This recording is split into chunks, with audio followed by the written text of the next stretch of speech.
Hi dear students, welcome back to the online class of class 9th Democratic Politics. Today we are going to start the second chapter of Democratic Politics, that is constitutional design. In every country there are certain basic rules that every citizen, every institution and the government have to follow. All these basic rules or principles are together called a constitution. Constitution is nothing but a body of fundamental principles. A constitution is considered as the supreme law of the country. Actually, the Indian Constitution determines the rights of citizens, the powers of all the institutions, the powers of all the organs of the government, legislature, executive, judiciary, and overall it says how the government or how the governments of different level should function. In this chapter actually we are going to discuss first the story from South Africa about how the democratic constitution of South Africa was formed. After the story we will understand why do we need a constitution. We will also understand how the constitutions are prepared. What are the different conditions supposed to be followed while preparing the constitution of South Africa or India. We will also understand what are the different values that shape the constitutions of a democratic country.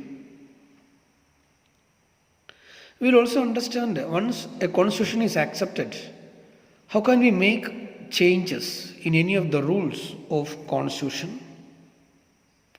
So all these things we will discuss in this chapter. In detail we will learn about Indian constitution also. It's a very simple chapter but interesting. As per the new CBSE syllabus for this year, the first part of this chapter, that is democratic constitution in South Africa, is temporarily omitted, but we will start the chapter from South Africa so that we will get a continuity, so that we can understand the later part in a better manner. Dear students, first let us discuss the democratic constitution of South Africa. Let me make you to hear the speech of Sri Nelson Mandela for a few seconds.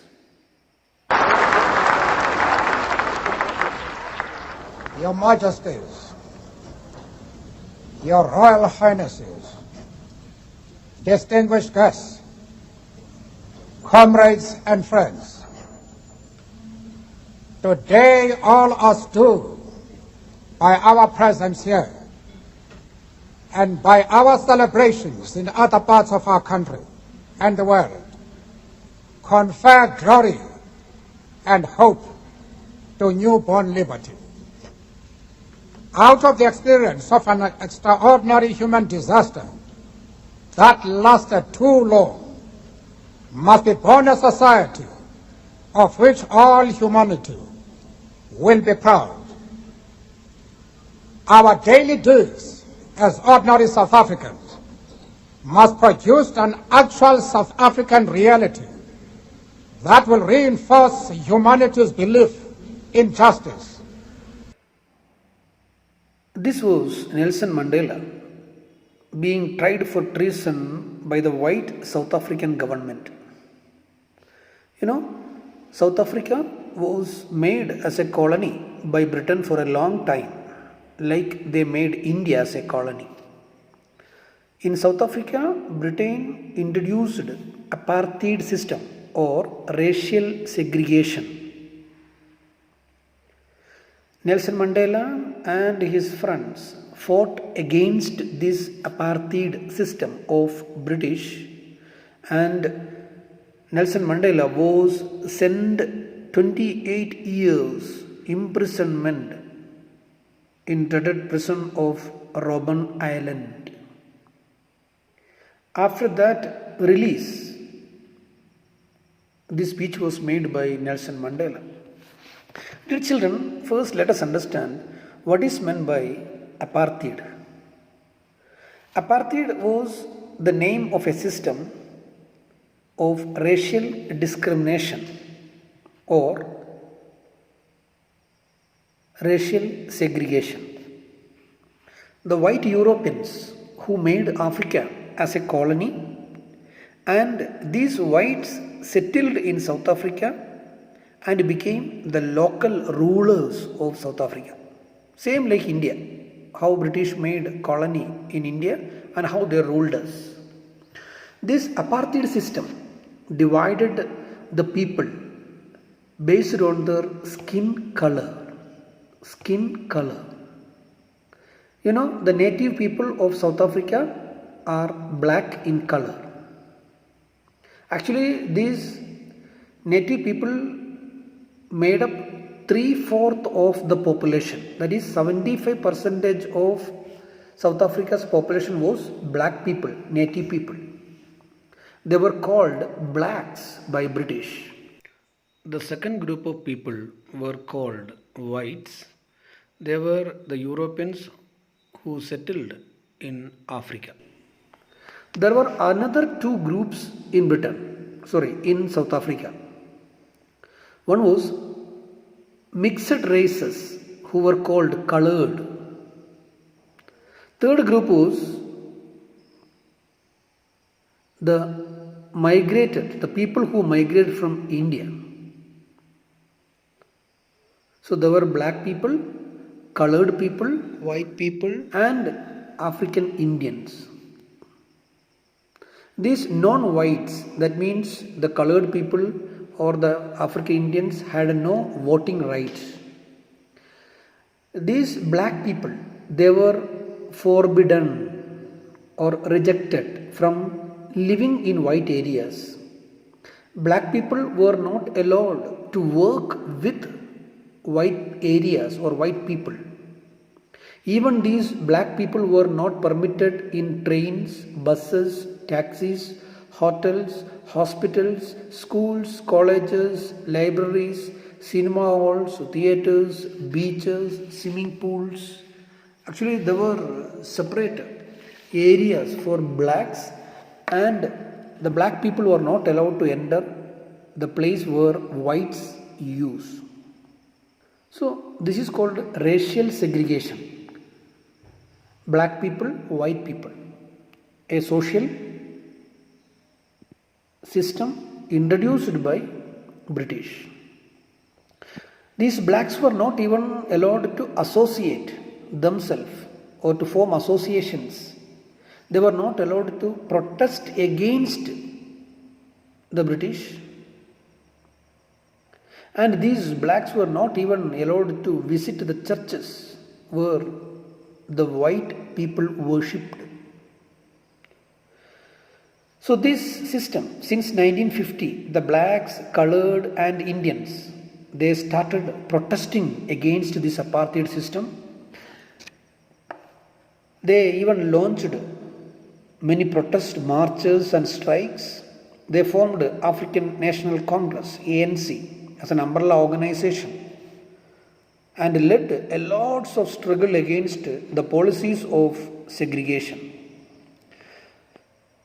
Several countries all around the world declared that apartheid is an unjust system that should be removed, abolished from the country. But British were not ready to accept the blacks as an equal citizen to the white people. So all these protests were brutally suppressed by the British. Even many thousands of black people and colored people were killed in Britain. After few years, In 1990s, the British government in Africa realized that they could not go forward without considering these protests. The government realized that they should accept the demands of the black. So the white regime slowly changed its policies. The discriminatory laws were removed, ban on political parties and restrictions on media were lifted. And after 28 years of imprisonment, Nelson Mandela, the leader of the black, came out of the jail as a free man. Finally, at the midnight of 26th April 1994, the new national flag of the Republic of South Africa was unfurled, marking the newly born democracy in the world. So ultimately, the British government knelt down in front of the black protest, and the so-called apartheid government came to an end, and there formed a multi-racial government. Dear students, just understand that the people of Africa, the colored as well as the black people, they protested against the racial segregation introduced by British for a long time under the leadership of Nelson Mandela, and they succeeded. They defeated British and made them to accept a democratic republic. How was this emerged, or how was this happened in South Africa? It was a long process of preparation of constitution. The new system came to force, black people got freedom, but there was a chance of torturing the white people by black majority, and the new constitution or the new government wanted to maintain the blacks and whites together. The black leaders appealed all the fellow blacks to forgive the whites. They said, let us build a new South Africa based on equality for all the races. So, after 2 years of discussion and debate, they came out with one of the finest constitutions the world has ever had. Because they were sure that if South Africa wanted to go forward maintaining the black and white community, there should be strict rules and regulations, principles of administration. That means a good constitution. So, together they decided that in the search of a solution to all the problems, nobody should be excluded. No one should be treated as a inferior or superior. Such a way, in South Africa, they prepared a beautiful constitution, and under that, even today, the blacks and whites and mixed or Indians all living very peacefully in South Africa. Actually, the South African constitution inspires all the democrats of the world.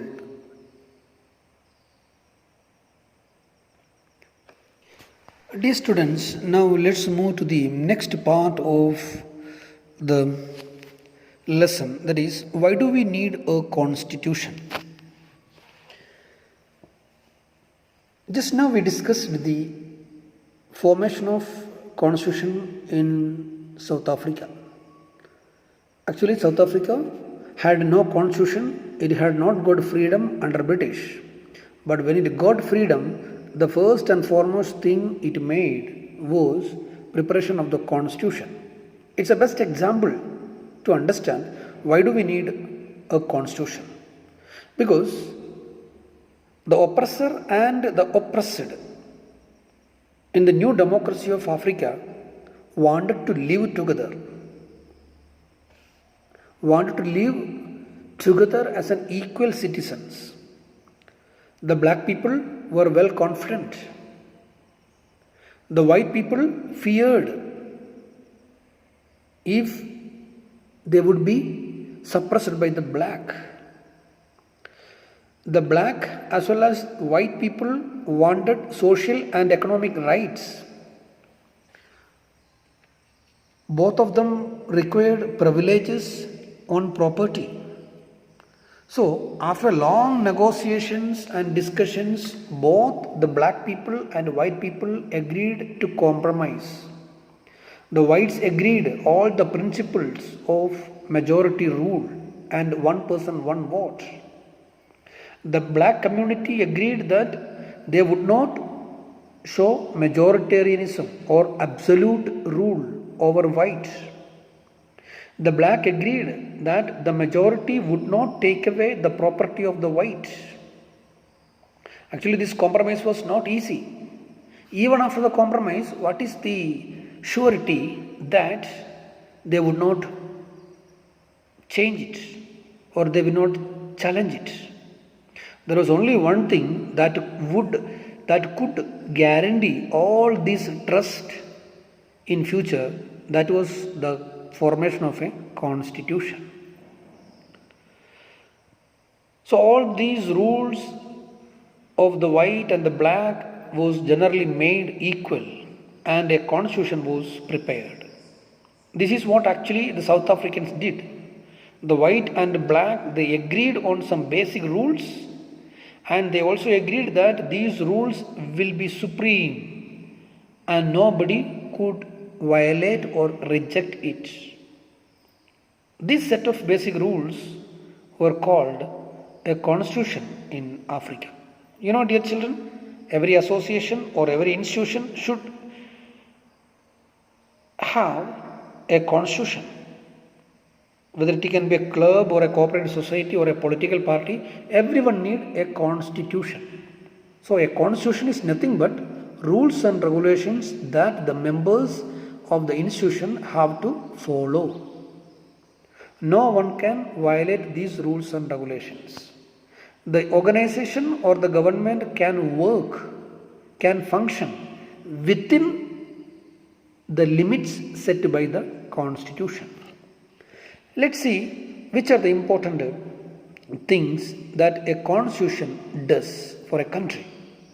First of all, a constitution generates a degree of trust and coordination that is necessary for different kind of people to live together. It generates a degree of trust and coordination. Secondly, a constitution specifies how the government will be constituted, who will have power to take which decisions, everything about government and its power. Thirdly, a constitution lays down limits on the powers of the government and tells us what the rights of the citizens are. So, Constitution shows the limitation of a government power and what are the rights of the citizens. Fourthly, it expresses the aspirations of the people about creating a good society. All the countries that are democratic will have constitutions. After the War of Independence against Great Britain, the Americans got a great constitution. After the Revolution of France, the French people approved a democratic constitution. Even our country, India, we have a great constitution after the elimination of British power.